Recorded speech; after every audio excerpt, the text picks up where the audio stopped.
네, 안녕하십니까. 11월 12일 유병수의 강펀치 시작하겠습니다. 자, 오늘은 저희가 아주 귀한 손님을 모셨습니다. 강펀치에는 처음으로 오신 손님입니다. 아주 귀한 손님이시죠. 국민의힘 서지영 의원님, 부산 동래구 지역구 의원이십니다. 서지영 의원님 모셨습니다. 큰 박수로 환영해 주십시오. 네, 안녕하세요. 안녕하십니까. 네, 안녕하세요. 안녕하십니까. 오랜만입니다. 네. 오랜만입니다. 저는 국회 출입을 할 때 정말 자주자주 국회에서 그렇죠. 지나가다가 뵙고 그냥 돌아다니다가도 뵙고 했던 정말 파이팅 넘치는 우리 의원님이십니다. 서지영 의원님. 또 이렇게 또 저희가 방송에서 이렇게 바로 옆자리에 앉아서 이렇게 뵐 줄이야 몰랐습니다. 초대해 네. 주셔서 감사합니다. 제가 영광입니다. 감사하죠. 제가 영광이죠. 자, 질문이 많습니다. 근데 개인적인 질문 하나 드릴게요. MBTI가 어떻게 되세요? 질문이 많습니다. 네, MBTI도 자꾸 변한다고는 하던데요. 그래요? 예. 저는 몇 번 해도 제가 훨씬 부드러워졌다고 생각하는데도 네. NTJ가 계속 나오더라고요. 뭐요? ENTJ, NTJ, ENTJ. TJ. 예. 오, NTJ. 그래요? 예, 그게 좀 이네요. 비중이 적다고들 얘기를 하는데 하여간 저는 계속해서 똑같이 나오더라고요. 네. 저는 EN까지는 같아요. 네. 저는 ENFP. FP. 네. 미친놈이죠. 거의 정신 나간 애들. 죄송합니다. ENFP가 계실 수 있으니까 약간 저 같은 사람이 ENFP가 많다고 합니다. 그러시구나. 네, 참고하겠습니다. ENTJ. ENTJ시구나. 네. 자, 지난번 운영위 국감 때 저는 재밌게 봤습니다. 운영위 네. 국감에서. 워낙 운영위 국감에서 민주당 사람들이, 민주당 의원들이나 또 거기 조국당 의원도 한 분 있었죠. 네, 신장식 의원님 계시죠? 의원. 네, 신장식 의원도 있었고. 그래서 계속 실드를 치느라고 정신이 없었는데 의원님이 딱 이렇게 자료 준비하셔가지고 확인된 정감만 31범이다라고 맨 처음에 말씀하셨어요. 그렇죠. 오전에만 해도 31범이었는데. 네. 근데 오후 됐는데 바로 교정을 해주셨어요. 네, 그렇죠. 속속 제보가 들어오더라고요. 왜 이 네. 사람 빼먹었냐. 네. 네. 그리고 옆에 곽규택 의원님께서도 네. 박관천 내정자 얘기를 하시면서 충원을 하셨죠. 이런 사람 하면 안 된다. 그래가지고 몇 시간 만에 제가 첫 번째 질의한 지 한두 시간이 지나서 바로 2범이 추가가 됐죠. 그랬더니 민주당 의원님들께서 아주 그냥 난리가 나신 거예요. 네. 사실을 사실대로 얘기하는데. 그리고 김병기 운영위원장 원내대표께서 저한테 그러더라고요. 그런 자극적인 얘기를 하지 마라. 왜 자극이에요? 네, 그러면서 질문 수준이 낮다 이러시는 거예요. 본인은 긁혀가지고. 제가 그러면은 제가 어디 막말을 했습니까? 반말을 했습니까? 그럼 또 존칭도 제가 깍듯하게 썼어요. 깍듯하게 하셨죠. 저한테 소리 지르시던 분한테만 저도 같이 좀 원성을 높였지만 그 하세요. 외의 질의 과정에서는 저는 정말 깍듯한 표현을 썼습니다. 그러면 전과자를 전과자라고 하지 별들림이라고 얘기합니까? 제가 뭐라고 별똥별이라고 합니까? 별이 5개 이런 얘기를 합니까? 장수 돌침대. 그거야말로 오히려 무례하지 않을까요? 그래서 저는 있는 그대로를 얘기했을 뿐인데 홍시라고 하지 뭐라고 얘기를 해야 되는지 그렇죠. 도대체. 미원이라고 할 수는 없잖아요. 그래서 도대체 어느 대목이 자극적인지를 제가 여쭤보고 싶었어요. 그런데 사실 그 다음 질의가 사실은 저한테는 더 중요한 질의였었거든요. 그래서 그게 되게 핵심적인 거였는데 그게 이제 언론에서 많이 다뤄지지 않아서 좀 아쉬웠는데. 어떤 겁니까? 사실은 이제 저는 정가 추가된 거는 제보가 들어오니까 제가 국민들이 알려주니까 제가 소개해드린 거고 또 그 정무비서관님이란 분이 경찰 폭행 전과 있는데 섭섭해 하실까봐 제가 이제 추가해서 상세하게 말씀드렸던 건데 얼굴이 약간 잿빛이 되더라고요. 네, 그 마지막에 저한테 한 말씀 하셨습니다. 그분 제가 여기 공개는 안 하겠는데, 너무하다. 섭섭하셨나 봐요. 너무하다, 섭섭하다. 이럴 줄 몰랐다. 그러니까 이런 얘기입니까? 그 전에 아는 바가 없었기 때문에 저는 뭘 갖고 저한테 섭섭한지 모르겠지만. 그런데 제일 중요한 건 사실은 중요한 질문은 뭐였냐면 이제 국정자원 화재가 나고 나서 대통령께서 처음에는 그 용산에서 조금 부정했었지만 28일 날 냉부에 촬영을 한 건 사실로 드러났지 않습니까? 그렇죠. 사실로 드러났는데 그러면 27일 날은 무엇을 하셨냐? 이게 굉장히 중요한 부분이었습니다. 그래서 그렇죠. 국가적인 사실은 재난이 닥쳤고 그 일로 해서 나중에 공무원 한 분이 또 유명을 달리하지 않았습니까? 그렇죠. 그래서 지금까지도 확인되지 않는 그 자료들이 굉장히 많아요, 이제. 그런데 제가 27일 날 이 상황들이 발생을 했을 때 대통령께서 귀국하신 뒤에 어떤 보고를 여러분들이 했고 어떤 지시를 하셨냐. 대면하여 보고 드렸고 대면하여 보고 받았냐 했을 때 거기에 앉아있던 당시 운영에 앉아있던 3실장을 비롯해서 경호실장은 뭐 늘 지근거리 계시니까 경호실장을 제외한 모든 분들이 27일 날 대통령을 대면한 바 없고 그리고 그 상황에 대해서 일부 보고한 그 위성락 안보실장은 문자로 보고했다고 했습니다. 그리고 어느 누구도 대면하여 대통령께 직접 지시받은 바가 없다고 했습니다. 네. 저는 사실 이 부분이 굉장히 중요한 부분이라고. 중요한 거죠. 사실 그 질문하려고 저는 뭐 그 저한테 그 손가락질하고 소리 지르는 분들한테 별 관심 없었어요. 빨리 이거 끝내고 저는 그 질문해야 되기 때문에. 그러려니 네, 제가 더 이상 뭐 정가를 정가라고 하지 뭐 합니까 이런 얘기 더 이상 안 했던 거예요. 사실. 그리고 맞습니다. 33번 확인된 것 중에 민주화 운동 소위 집시법 위반 이런 거 30% 한 10번 정도는 그 빼주면 됩니다. 그러면은 뭐 23번 작습니까? 그리고 또 지금 와서 제가 그때 시간이 없어서 얘기 안 했지만 뭐 무면허 운전, 교통사고 처리 특례법 위반 이런 게 민주화 운동입니까? 강훈식. 네, 강훈식 실장님도. 그 대통령도 음주운전, 최교진 장관도 음주운전, 심지어 최교진 장관 같은 경우는 민주 당사를 불법 점거해가지고 또 그 정가가 생겼어요. 아, 그래요? 예. 그 DJ 김대중 대통령 당시에 정교조 뭐 협상을 정부가 이해해주지 않는다 이래가지고 예산 반영을 안 해준다 이래가지고 민주 당사를 정구했던 분입니다. 그것 때문에 실형을 받으셨어요. 예. 당시에 정교조하고 협상하고 투쟁하는 과정에서. 그런 거를 다 민주화 운동이라고 얘기하는 것 자체가 너무 뻔뻔한 거 아닌가요? 내가 그런 얘기 더 할까 하다가 제가 빨리 27일 날 상황을 확인해야 됐기 때문에 제가 뭐 정리를 빨리 했었고요. 그래서 그날 확인된 건 뭐냐면 대통령께서는 27일 날 일단 그 자리에 앉아있는 대통령실 모든 관계자를 직접 만나 대면 보고 받은 일 없고 직접 만나서 대면 지시한 일은 없다는 게 확인이 됐었습니다. 그래서 위성락 실장은 나 문자로 보고했다라고 했습니다. 문자로? 그럼 문자로 지시 받았겠죠. 제가 알기에는 행안부 장관도 아마 국감 때 그런 취지로 얘기했던 걸로 알고 있어요. SNS로 보고했다 뭐 이런 취지로 알고 있어요. 그리고 그날 강훈식 실장의 발언에서 자기가 추정하는 얘기를 했습니다. 대통령께서는 늘 이렇게 챙겨 오셨기 때문에 연락하셨을 겁니다. 하셨을 겁니다. 예. 그리고 마지막에 제가 추가로 재차 27일 확인했을 때도 강훈식 실장은 행안부 장관에게 반드시 하셨을 겁니다. 제가 추후 확인해서 말씀드리겠습니다. 그랬어요. 비서실장이 당일 어느 대통령께서 직접 누구를 만났는지 본인도 만난 적 없기 때문에 그리고 직접 행안부 장관에게 지시하셨는지 안 하신 여부를 모른다는 것을 확인해 준 겁니다. 예, 저는 굉장히 중요한 부분이라고 보고요. 이 부분에 대해서 지금 워낙에 많은 사건들이 일어나니까 관심을 덜 갖고 있지만 저희가 굉장히 중요한 문제라고 생각을 하거든요. 그래서 이것은 두고두고 우리가 국감에서 명확하게 확인이 된 사항이기 때문에 우리가 두고두고 이 문제는 살펴볼 필요가 있다.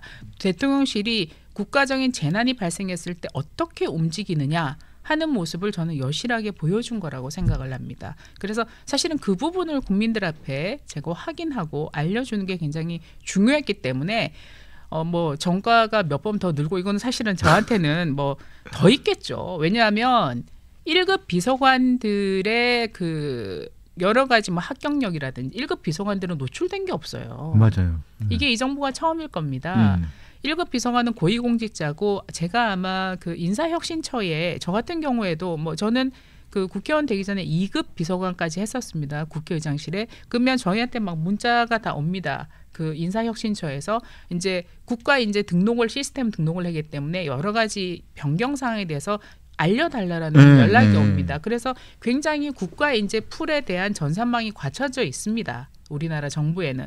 그리고 1급 인사를 단행할 때는 정부에서는 부처에서는 국실장급들 아닙니까? 굉장히 고위공무원이죠. 그렇기 때문에 굉장히 인사를 할 때 여러 가지를 고려해서 합니다. 그렇기 때문에 뭐 지역을 출신 지역이라든지 뭐 출신 학교라든지 이런 거를 공개하는 이유가 이만큼 정부나 부처가 이렇게 형평성을 갖추고 지역 안배라든지 이런 거를 고려해서 인사를 한다라는 거를 국민들 앞에 보여주기 위해서 상세한 그 고위공직자의 신상을 공개하는 겁니다. 그리고 떳떳하면 공개해야죠. 그리고 공개해야죠. 그렇게 인사를 한다는 것 자체가 굉장히 자랑스러운 인재이기 때문에 발탁을 하는 거 아닙니까? 그런데 이상하게 이번 정부의 용산 대통령실은 1급 비서관들에 대해서 공개하지 않았어요. 그러니까 1급 비서관들이 전과가 있는지 없는지 모르는 겁니다. 모르죠. 알려진 것만 아는 겁니다. 그래서 제가 카운트해 놓은 것도 알려진 것만 카운트한 겁니다. 알려진 것만. 김현지 씨 한 건 있고 김병헌 비서관 나중에 한 건 발견됐고 배진교 비서관 하나 있고요.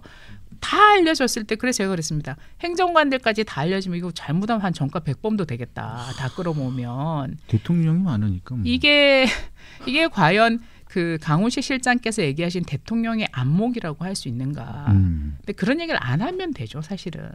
그래서 뭐 이 정부는 실용을 중시한다고 하니까 뭐 과거는 묻지 않고 당장 일을 잘하는 사람, 대통령의 뜻을 국정 철학을 잘 관철시킬 수 있는 사람들을 뭐 선발했다. 뭐 이렇게 얘기하면 되는데 부끄러운 얘기는 하지 말아야 되는 거죠. 네. 그런 취지에서 제가 이번 대통령실 그러니까 이번 정부의 초기 인사에 대해서 한번 짚어봤다. 그건 굉장히 필요한 일이지 김병기 원내대표처럼 들을 만한 내용이 아니다. 그건 굉장히 모욕적이고 국민 앞에도 무례한 말씀이시죠. 그럼 본인 기준이었죠. 김병기 원내대표가 네. 보니까 그날 굉장히 흥분했더라고요. 네네 많이 그러시더라고요. 네. 요즘 말로 최민희 위원장님이 굉장히 많이 요즘에 속이 많이 상하시잖아요. 뭐 자녀분 결혼도 있고 양자역학 공부도 하셔야 되고 상대성 이론도 공부하셔야 되고 여러 가지로 그래요. 네. 수수파떡 옛날 대표하실 시절에 수수파떡 연대 대표하실 시절에 그 기억도 있으신 것 같고 그래서 그런지 요즘에 그분들 긁히시잖아요. 근데 김병기 원내대표가 그날 완전 긁히셔가지고 주진우 의원 때문에 네네. 제 친구 주진우 의원 때문에 긁혀서 페이스북에 쓰신 거 때문에 네, 그래가지고 야지 놓는 거야. 근데 뭐 국회의원 개인의 페이스북까지 그렇게 신경 쓰실 게 있나 어떤 면에서는 전용기 의원이 이렇게 꼬발랐잖아요. 옆에서요. 아니 뭐 그 여야의 많은 정치인들이 일러 페이스북을 바쳤잖아요. 통해서 뭐 얘기를 하는데 뭐 그 주진우 의원이 뭐 그렇게 자기 입장을 좀 얘기를 하고 정치적인 견해를 어떻게 보면은 이제 여러 형태로 표현을 하는데 그걸 가지고 그렇게 과도한 반응을 하시는 것 자체가 저는 좀 뭐 집권 여당의 원내대표답지는 않았다. 안 그랬으면 더 좋으셨을 텐데 좀 굉장히 아쉬웠습니다. 흥분을 하니까 안 되더라고요. 그러니까 전용기 의원은 잘 보시면요. 전용기 의원의 특징이 있어요. 특장점이. 전용기 의원은 꼭 주진우 의원 그 다음에 질의를 하고 주진우 의원 그 다음에 뭔가를 해요. 예전에 김민석 총리 인사청문회 때도요. 네. 꼭 질의 순서를 주진우 의원 다음에 해요. 그래서 주진우 의원이 뭐 하나 다 지켜보고 있다가 꼭 그 다음에 뭘 해요. 그리고 주진우 의원의 페이스북에 뭐가 있는지 꼭 그거를 염탐을 하고 있거나 꼭 뭐가 있는지 그리고 주진우 의원의 유튜브를 분석을 다 해가지고 그 다음날 꼭 그걸 가지고 뭘 해요. 그리고 뭐가 있으면 일러요. 아니 우리 앵커님이 너무 전용기 의원 좋아하시는 거 아니에요? 전용기 의원은 나는 전용기 의원에 관심이 없어요. 주진우 의원의 스토커고 우리 앵커님은 너무 전용기 의원 뭐 너무 살펴보시는 것 같은데요? 저는 큰 관심 없는데 전용기 의원. 아니 전용기 의원의 질의가 항상 거기에 집중돼 있더라고요. 지금 보니까 순서가 좀 그렇게 바뀌고 그랬던 것 같네요. 아니 그렇게 순서를 바꿔요 전용기 의원이. 미션을 받나 보네요. 네. 뭐 의정 활동의 초점이 주진우예요. 자, 재미있는 얘기입니다. 자, 그런 상황에서 근데 그러면 그때 그 냉부 촬영과 관련해 가지고 그때 그 이후에 있었던 안타까운 그 공무원의 죽음, 그렇죠. 그리고 또 있었던 그 화재, 그 있었던 여러 가지 보고받던 시점과 대통령의 보고 상황 요 부분에 대해서는 아직까지도 지금 자료가 명확하게 좀 자료가 나온 게 없죠. 그리고 제가 자료를 요구했어요. 예전에 뭐 세월호 사건 때 민주당에서 1분 단위로 제출하라 그렇게 요구를 했었거든요. 근데 저는 10분 단위로 제출해 달라고 했어요. 10분. 10배의 여유를 드렸습니다. 그러나 제가 그때도 발언했지만 뭐 한 1시간 단위라 시간이 중요한 게 아니라 어떻게 긴박하게 여러 가지 지시들을 했고 또 여러 보고들을 했고 저는 굉장한 그 자료들과 데이터들이 있을 거라고 생각했는데 저한테 달랑 한 장 주더라고. 한 장. 위에 한 반은 개요고 한 반 정도. 그래서 그거는 뭐 지시사항이 있었다 없었다라고 얘기할 수 있는 수준이 아니었습니다. 그런 내용은 전혀 없었기 때문에 그런 자료를 국정감사에서 그 국회의원한테 제출한다. 이건 굉장히 부끄러운 일이죠. 대통령실이. 그래서 제가 보완을 요구했는데 얼마나 보완을 잘 할지는 제가 지켜봐야 될 것 같습니다. 네. 자, 지금 가장 문제가 되고 있는 지금 일파만파 지금 굉장히 지금 이 문제가 커지고 있는 게 대장동 항소 포기 관련입니다. 이게 점점 계속 실체가 드러나고 있어요. 자, 법무부 장관이 직접적으로 지시를 했느냐 여부는 그렇죠. 자, 확실하게 드러난 건 아니기 때문에 뭐 저는 대충 감이 잡힙니다만 본인이만 안 했다고 하니까 법무부 차관한테 시켰다는 지금 가능성은 계속 커지고 있는데 명확하게 법무부 차관한테 시켰다는 확증은 나오지 않았으니까 나온 거는 법무부 차관이 노만석 대검차장에게 지휘권 발동을 거론해서 항소 포기를 시켰다는 것까지는 지금 그렇죠. 어느 정도 좀 보도를 통해서 확인되고 있어요. 네. 자, 논란이 지금 계속 일파만파 커지고 있고 이거 지금 굉장히 정권 입장에서는 굉장히 위기 상황에 지금 징조가 되고 있습니다. 이 상황을 지금 현장에서 지금 보고 있는 야당 의원으로서 이 부분 가장 큰 문제점은 뭐라고 보십니까? 저는 정성호 장관 뭐 제가 잘 알지는 못하지만 어쨌든 다선 의원으로서 꽤 민주당에서는 그래도 뭐 점잖으시고 그래도 합리적인 분으로 저희가 알고 있었습니다. 그런데 오해하셨죠? 이번에 굉장히 큰 일을 저지르신 것 같아요. 예. 대박을 쳤죠. 큰 일을 저지르신 것 같아요. 왜냐하면 이분이 이제 일단 말씀하시는 내용을 쭉 보면 처음에는 아는 바 없다고 했어요. 여기에 대해서 분명히 아는 바 없다고 하다가 일이 커지니까 도어 스태핑을 하시면서 너무 많은 말을 쏟아내셨어요. 네. 그 도어 스태핑 내용을 저도 이렇게 쭉 보다가 그만 읽었어요. 너무 길고 장황하고 장관이 이런 개별 사안에 대해서 이렇게까지 얘기를 한다는 것 자체가 오히려 굉장히 뭔가 혼란스러운 상황이다라는 느낌이 들었고 처음엔 아는 바 없다고 했다가 본인이 신중하게 판단해라라고 얘기했다고 2번 그렇게 얘기했다고 얘기하셨지 않습니까? 이거 자체가 국감에서 얘기했으면 위증이죠. 사실은 아는 바 없다고 했다가 나중에 신중하게 판단해라라고 얘기했다고 했으니까. 그런데 차관은 분명하게 지금 정황을 봤을 때 차관은 분명하게 수사지휘권 발동을 암시하며 3가지 안을 제안했다고 지금 얘기했습니다. 그렇죠. 그런데 그 노만석 대행인가요? 그 3가지 안은 사실상 수용할 수 없고 사실상 그 항고 포기를 하라는 것으로 받아들였다는 거 아닙니까? 그렇죠. 이 과정에서 저는 정성호 장관께서 이렇게 하신 내용을 보면은 뭐 신중하게 판단하라 이게 말이 8자인데 실제로 신중하게 판단해라는 8자만 얘기했겠습니까? 앞뒤로 붙어있는 말이 얼마나 많겠습니까? 이거는 본인이 이 상황을 적절하게 모면하기 위한 정치적 수사라고 생각합니다. 저는 사실상 정성호 장관이 법무부 차원에서 외압을 명확하게 행사했다는 자기 고백으로 들려요. 이건 사실은 고백적인 거라고 생각하고요.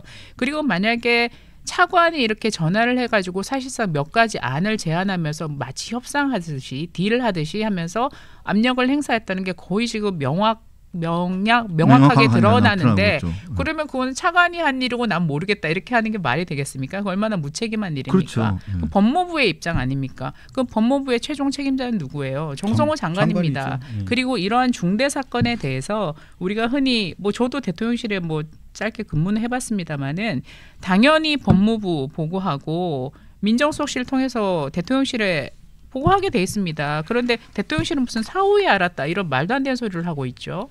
마치 뭐 그냥 무관심하다는 듯한 행동을 보이고 있습니다. 이 자체가 지금 서로 굉장히 손발이 안 맞는 것 같아요. 뭔가 시작 전에는 뭔가 얼개를 짜가지고 움직였는데 지금 뭔가 다 삐그덕거리고 있는 상황인 것 같습니다. 그래서 노만석 대행은 노만석 대행대로 궁지에 지금 몰리고 있는 상황이고 이거 자칫하면 어디에서 꼬리 자르게 어디에서 끝날지 모르겠어요. 노만석 대행에서 끝날지 차관에서 끝날지 정성호 장관에서 끝날지 아니면 이게 실체적 진실이 가려지면 대통령실까지 명하에 갈지 대통령실에서도 어느 단계까지 갈지 지금 우상호 수석도 뭐 아무것도 몰랐다는 식으로 뭐 왜 이런 일이 일어나는지 황당하다는 식으로 지금 얘기하고 있지 않습니까? 그쵸.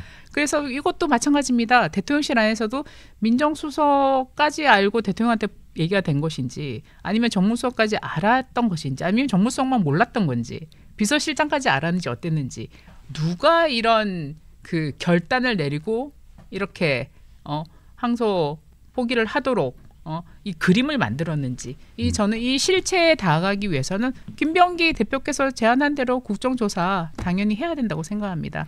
이거는 어마어마한 일이죠. 그리고 검찰이 지난번에 왜 그런 거 있지 않습니까? 검찰청 이제 폐지하는 거는 1년 뒤에 유예하기로 했잖아요. 그랬을 때 제가 추미애 위원장이었던 걸로 기억합니다. 그러면 이제 검사라는 용어를 어떻게 해야 되냐. 검찰청이 없어지고 검찰총장이 없어지니까 그랬을 때 저는 추미애 위원장으로 기억합니다. 공소관이라는 표현을 썼어요. 공소관. 공소관. 검사를 공소관으로 뭐 해야 되지 않냐 이런 얘기가 제가 얼핏 그 언론을 통해 들었습니다. 그 얘기가 뭡니까? 검사의 본인들이 생각해도 검사 본연의 역할이 공소 유지하는 거란 얘기 아닙니까? 기소하고 공소 유지하는 거. 그 공소 유지의 본연의 역할을 못하게 한 거예요. 이거 지금. 그러면은 저는 사실상의 사법 질서를 무력화시키는 행위라고 생각을 하거든요. 이 엄청난 상황에 대해서 이거 지금 책임 소재를 가려야 되는 거예요. 그래서 저는 이 핵심적인 키는 노만석 대행이 지고 있는 것 같은데 노만석 대행이 지금 멘붕에 빠진 것 같아요. 그래서 뭐 언론 취재에 의하면 뭐 자택에서 굉장히 괴로워하는 모습들 반주를 했다고. 네, 뭐 이런저런 얘기들이 나오고 있는데 반주를 하면서 눈물을 흘렸다고. 네. 마음이 아픕니다. 어쨌든 간에 그래도 이 나라의 마지막 검찰총장 권한 대행이신데 그 검사의 기계를 좀 마지막까지 좀 보여주시고 좀 품위를 지켜주셨으면 좋겠고 그리고 저는 노만석 대행이 그 국민들 앞에 그리고 검찰의 명예를 마지막으로 자존심과 명예를 지키기 위해서는 고백을 하는 결단의 시간이 필요하다고 생각을 합니다. 그 괴로워만 하실 게 아니라 그 사퇴를 결단하는 게 아니라 고백을 결단을 하셔야 될 것 같아요. 근데 자기들이 살려고 하다 보니까 자꾸 얘기들을 하게 되잖아요. 노만석 차장, 그다음에 이진수 차관. 그러니까 자기들이 살려고 하다 보니까 자기가 책임이 자기한테로 좀 화살이 날아오다 보니까 자기가 살려고 하다 보니까 대검에 있는 자기 참모들이 딱 오면 아니야 이게 사실은 이렇게 된 거야 얘기를 하면서 슬슬 자기 책임이 아니라는 것을 얘기하면서 밖으로 나와요. 그러면 그렇게 되면 요 책임이 다른 대검 차관한테 법무부 차관한테 가니까 법무부 차관은 차관대로 또 자기 책임을 회피하기 위해서 얘기를 하고 그게 다시 또 그럼 법무부 장관한테 갑니다. 법무부 장관한테 가면 그게 또 대통령실로 넘어가고 그 넘어갔더니 광문식 실장은 또 이렇게 얘기를 했네요. 아이고 대통령실이 그 대장동 사건 항소 포기 결정 그런 거에 관심을 둘 만큼 한가하지 않습니다. 입장을 낼 것이 없습니다. 아니 가장 관심이 많을 것 같은데. 그게 굉장히 아이러니한 게 사실은 그거 국민들 우롱하는 얘기죠. 왜냐하면 대통령께서는 굉장히 섬세하신 분입니다. 그렇죠. 에이펙 때 국민 대청소 해야 된다 이런 얘기도 하셨고 청소하라고 하시고 그러면 민생의 바나나 가격 이런 것도 신경 쓰시고 그런 분이 대장동 사건 본인이 몸통으로 지목돼 있는 사건인데 대통령께서 그걸 신경 안 쓰고 대통령실이 신경 안 쓰는 게 말이 됩니까? 그러려면은 대통령 변호인들을 민정 라인에 쫙 깔지 말았어야죠. 기본적으로 민정수석실에 대통령 변호사들 한 3명 들어가 있는 걸로 알고 있습니다. 이태영 민정비서관, 정치영 공직기강비서관, 이장영 법무비서관 3명이 들어가 있죠. 변호사들. 그리고 그 법무부 장관 정책보좌관도 대장동 조상호 변호사 아닙니까? 그리고 국회 그 법사위에도 대통령 변호사들 얼마나 많이 깔려 있습니까? 그렇죠. 박근택 뭐 이런 사람들. 한간에는 그런 얘기하죠. 매변 매직이라고. 네. 매변 매직. 매직 마술 아닙니다. 마술 네. 같기도 하네요. 어떻게 네. 보면. 네. 변호하면 관직 주는 마술 같기도 하네요. 네. 그거야말로 이재명 대통령이 본인의 재판을 가장 진지하게 가장 심각하게 고려하고 생각한다는 얘기 아닙니까? 그런데 뭘 한가하게 생각을 안 해요. 제일 중요하게 지금 생각을 하고 있는 것 같은데. 그리고 대통령께서 얼마나 이게 디테일에 강하신 분이에요. 그리고 이 국민들의 굉장히 사소한 부분까지 만개칠람하시면서 굉장히 사소한 것까지 다 챙기시는 분이에요. 어제 보면 사실 적시 명예훼손죄도 폐지를 검토하라고 지시하시고, 왜냐하면 국민들의 아주 사소한 아픈 부분도 이렇게 다 매만져 주시는 분이에요.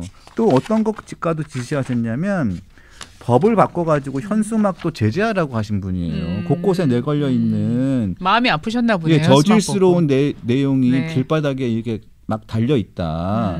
예? 김현지가 대체 누구길래 뭐 이런 정쟁이 막 이게 현수막 걸려 있다고 이런 분이신데 이 대장동 사건 항소 포기 이거 7천억 8천억이 많은 이런 거 막 빨리 환수해야 되는데 이렇게 큰 사건인데 이런 거 국민들의 삶과 직접되는 부분인데 이 부분에 관심을 안 가지셨을까? 이건 아니라고 생각합니다. 그럼요. 네. 아까도 말씀드렸지만 본인 변호사들 그렇게 공직에 쫙 깔아놓은 게 거의 뭐 그 대통령실 뭐 민정 라인은 거의 이재명 로펌으로 만들어놨고 국회 법사위도 이재명 로펌으로 만들어놨지 않습니까?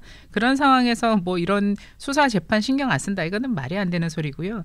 이게 재밌는 게 이 장관이랑 정무수석이랑 좀 손발도 안 맞아요. 장관님은 그 공소 취소하고 1심 판결 난 걸 보고 성공한 수사고 성공한 재판이라고 얘기했습니다. 그렇죠. 예. 칭찬했잖아요. 칭찬했어요. 근데 정무수석은 이 검찰이 반성해야 된다. 네. 검찰이 잘못했다. 어느 장단에 춤을 추라는 말인지 잘 모르겠어요. 그러니까 정무수석은 검찰이 수사를 잘못해가지고 그 대장동 일당들이 천문학적인 그 수혜를 입게 된 거 아니냐 이렇게 얘기를 했어요. 그러니까 인정을 한 거예요. 항소 포기를 함으로써 대장동 일당들이 천문학적인 재벌의 반열에 들어간 거를 정무수석이 인정을 한 거예요. 그럼 항소를 하게 해야죠. 그렇죠. 항소하도록 외압을 행사하든지 행사를 해줘야 되는데 국민의 그 이익을 위해 공정한 법 집행을 위해 그리고 대통령이 정말 이 몸통이 맞는지 안 맞는지 자신이 있다면 명확하게 그 2심에서라도 결론이 날 수 있도록 그 자연스럽게 순리대로 재판을 하도록 했어야 되는 게 맞는 거죠. 그러니까 장관 얘기 다르고 정무성 얘기 다르고 이렇게 서로 손발이 안 맞는 그 어나운서가 계속 나오고 있는 거죠. 참 답답합니다. 그래서 이분들이 그러니까 앞뒤가 안 맞는 얘기들을 여기저기서 얘기를 하다 보니까 그러니까 이거 자꾸 이렇게 말을 여기저기서 얘기를 하다 보니 똑같은 얘기를 그냥 솔직하게 얘기를 하면 되는데 솔직하게 얘기를 못 하니까 여기서는 요 말하고 저기서 저 말 하다 보니까 메시지가 계속 산발되다 보니까 자꾸 이렇게 모순적인 말들을 계속 하다 보니까 국민들은 다 알게 되는 거죠. 그렇죠. 네. 네. 국민들의 의욕만 점점 더 커져가고 불신만 커져갈 겁니다. 이거는 어떤 식으로든 국민들 앞에 여기에 관련된 모든 사람들 지금 소상하게 국민들 앞에 입장을 밝혀야 되고요. 그런 그 국정조사를 빨리 관철을 시켜서 뭐 여당 원내대표가 직접 얘기하신 거니 뭐 남아이런 중천금인데 이거는 지키지 않으시겠습니까? 예, 질질 끌지 말고 제대로 지키시고 이번에는 증인 참고인들 거부하지 말고 증인 참고인들 다 제대로 세워서 제대로 된 국정조사 할 수 있도록 그 결단을 내려주실 것을 거듭 요청드립니다. 이 자리에서. 네. 의원님이 최근에 노만석 검찰 대행을 두고 검찰총장 대행을 두고 본인이 지침을 아주 잘 하다를 받아서 열심히 이행을 했는데 버려진 것 같아. 오동훈 공수처장과 함께 네. 토사구팽이 된 대표적인 예인 것 같다고 말씀하셨어요. 그렇죠. 저는 오동훈 처장 생각이 나더라고요. 보니까 네, 네. 그 지난번에 그 우리 수사할 때 오동훈 처장 뭐 대통령 관저 체포 작전 소위 이거 벌일 때 얼마나 민주당과 그 지지자들이 응원을 보냈습니까? 마치 뭐 영웅 대하듯이 했는데 지금 해가지고는 완전히 오동훈 공수처장 완전히 버려지고 있는 것 같아요. 뭐 그 박지원 의원께서 얼마나 노발대발 하시면서 오동훈 처장 빨리 물러나야 된다 이런 얘기 하시지 사퇴해야 된다 이런 얘기 하시지 않습니까? 맞아요. 그게 지금 똑같은 상황에 처한 것 같아요. 그리고 그 노 대행께서 하신 말씀이 제가 그 하신 말씀 중에 제일 조금 뭐 이해가 안 되고 조금 희한하다라는 생각이 드는 게 본인이 법무부와 대통령실과 국민을 고루 생각하는 경영자적 입장에서 개별 사안이 아니라 경영자적 입장에서 판단해야 된다 이런 얘기를 했어요. 누가 본인 경영하라고 했습니까? 네. 검사인데? 그래서 검찰총장이 헌법과 법률에 따라 결단하고 일을 하는 거지. 나 그 얘기는 거꾸로 보면 이겁니다. 저는 대통령실 눈치도 보고요, 법무부 눈치도 봐야 되고요, 그리고 여론도 봐야 되고요. 저 이렇게 우왕좌왕하면서 결국 이렇게밖에 할 수 없었어요. 이 얘기거든요. 경영자가 아니라 굉장히 뭐 소위 말하면 정치하신 거라고 봐야 되지 않겠습니까? 그래서. 정말 그런 말씀들이 국민들을 얼마나 황당하게 만드는지에 대해서 조금 생각을 하시고 정 불편하시면 말씀을 좀 가려서 하실 필요가 있다고 봐요. 정리해가지고 입장을 얘기하시는 게 맞다고 생각을 합니다. 저는 가장 또 황당한 얘기가 중앙일보 이런 얘기도 있습니다. 노대행이 주변에 억울한 심경을 드러내면서 이렇게 얘기를 했대요. 법치주의만 쫓아서 성공한 집단은 없다. 덕치주의도 있고 민주주의도 있어야 한다. 이 사람 검사 맞습니까? 경영자인가 보네요. 자기가 왜 덕치주의를 생각하고 민주주의를 생각합니까? 검사가? 아니 그냥 무죄 나오면 항소하면 되는 거지. 왜 자기가 민주주의를 찾고 덕치주의를 찾습니까? 검사가. 그리고 또 이렇게 얘기를 했어요. 자기 찾아와가지고 사퇴하라고 얘기했던 대검 참모들한테 다시 돌아가도 그런 선택을 할까 하는 후회가 남는다. 저는 이번 MBTI가 좀 궁금해지는데요. 지금 이번 MBTI가 MBTI 검사 안 해봤을걸요? 좀 갑자기 급 궁금해집니다. 이분은 전화 받으면 계속 바뀌어요. 그러신가요? 네. 그럴 가능성이 큽니다. 저는 이 사람은 계속 전화 받으면 계속 바뀔 가능성이 크다고 생각합니다.